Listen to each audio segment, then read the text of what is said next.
To activate eSIM on Android, you need to have a compatible device and a supported carrier. First, check if your device supports eSIM by going to the Settings menu and looking for the eSIM or SIM card manager option. If your device supports eSIM, the next step is to contact your carrier to get an eSIM profile. They will provide you with a QR code or an activation code that you will use to activate the eSIM. Once you have the QR code or activation code, go to the Settings menu on your device. Then select the eSIM or SIM card manager option. Look for the Add eSIM or Add Mobile Plan option and select it. You will then be prompted to scan the QR code or enter the activation code provided by your carrier.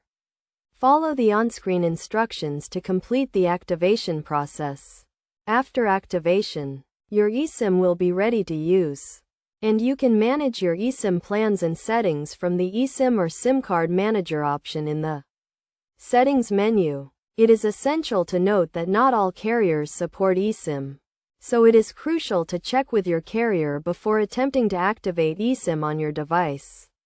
Additionally, some devices may require a software update to support eSIM, so make sure your device is running the latest software version. In conclusion, activating eSIM on Android is a straightforward process that requires a compatible device, a supported carrier, and an eSIM profile. By following these steps, you can easily activate eSIM on your Android device and enjoy the convenience and flexibility that eSIM provides.